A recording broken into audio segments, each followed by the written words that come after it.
এরপর আমরা যে বিষয়টা নিয়ে আলোচনা করব যে সেইটা হচ্ছে যে আমরা দেখব যে এস ফেজে অ্যাকচুয়ালি কি কাজটা হয়ে থাকে, ঠিক আছে। এস ফেজকে শুধু এস ফেজই বলা হয়, ঠিক আছে। এস ফেজকে আমরা সিনথেসিস ফেজ বলি।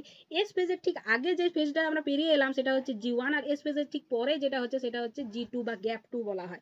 ফলে এস ফেজের জন্য তৈরি হচ্ছিল সেল সেই গ্যাপ 1-এ, এবং তারপর যখন এসে ঢুকেছে, এস ফেজে ঢোকার পর সে কিন্তু তারপরে সে যাবে G2 ফেজে, অর্থাৎ এস ফেজের কিছু দায়িত্ব আছে। এছাড়া এস ফেজ হচ্ছে অন্যতম একটা ভাইটাল ফেজ, যে এস ফেজের মধ্যে সব থেকে বড় ইম্পর্টেন্ট যে কাজটা সেই কাজটা হয়ে থাকে, যেটা হচ্ছে যে ডিএনএ সংশ্লেষ।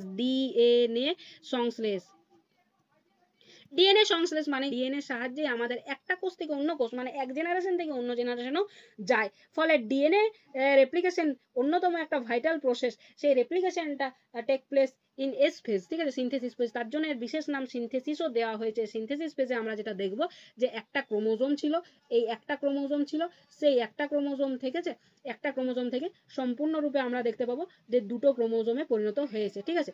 এইবারে ধরো লেটস সাপোজ যে আমরা প্রথমে জেনারেল আলোচনা করছি মাইটোসিস দিয়ে, মিওসিস দিয়ে আমরা পরে আলোচনা করব। মাইটোসিস হচ্ছে সমবিভাজন, ঠিক আছে।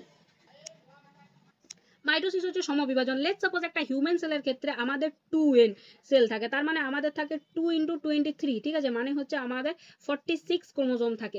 এই 46 ক্রোমোজোম এখন যখন গ্যাপ 1-এ আছে তখন এই 46 ক্রোমোজোম নাম্বার আছে, ঠিক আছে। এবং কন্টেন্ট নাম্বারও আমরা বলছি, কন্টেন্ট যদি এটা যদি n হয়, ঠিক আছে, 2n আছে, আর যদি কন্টেন্ট নাম্বার বলি তো এটাও 2c হিসেবে আছে, ঠিক আছে। কন্টেন্ট নাম্বার হচ্ছে কত সংখ্যায় ক্রোমোজোম আছে, আর নাম্বার অফ ক্রোমোজোম, এই দুটো ভাবে ক্রোমোজোমকে কি করা হয়, কাউন্ট করা হয় দুটো হিসাবে। একটা হচ্ছে যে তার ডিপ্লয়েড নাম্বার কত, প্লয়েডি নাম্বার, একটা হচ্ছে তার কন্টেন্ট নাম্বার, ঠিক আছে, নাম্বার অফ ক্রোমোজোম আর নাম্বার অফ। তো একটা হিউম্যান সেলের ক্ষেত্রে এই দুটোই 2n, একটা দুটোই 46 হিউম্যান সেলের ক্ষেত্রে এটা 2n আর 2c দুটোই 46 থাকে। আর যখনই এই সিনথেসিস ফেজ হয় বা সিনথেসিস ফেজ যেই মাত্র কমপ্লিট হয়ে যায়, সিনথেসিস ফেজ যখন এটা G1-এ আছে, পরে যখন এস ফেজে ঢুকে যায় তখন কিন্তু এই পুরো নাম্বারটাই পরিবর্তন হয়ে যায়, এবং নাম্বারটা পরিবর্তন হয়ে 92 হয়ে যায়। কিসের ক্ষেত্রে, না কন্টেন্টের ক্ষেত্রে।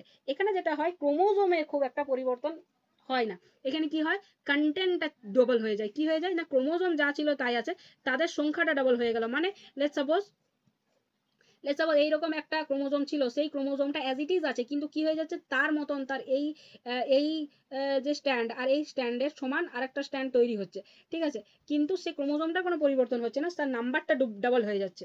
কেমন জিনিস, মানে ধরো তুমি একটা ব্লু স্টার কি নাম, যে কোনো একটা কোম্পানি, ঠিক আছে, পিন পয়েন্ট বা কোনো একটা কোম্পানির একটা পেন তুমি পছন্দ করো, ঠিক আছে, সেই পেনটাতে তুমি লেখো, সেই পেনটা তোমার ভালো লেগেছে, ঠিক আছে, তো তোমার কাছে একটা পেন ছিল প্রথমে, তোমার কাছে আরো কিছু 10 টাকা হয়েছে, তো তুমি সেই কোম্পানিরই পেন কিনেছো,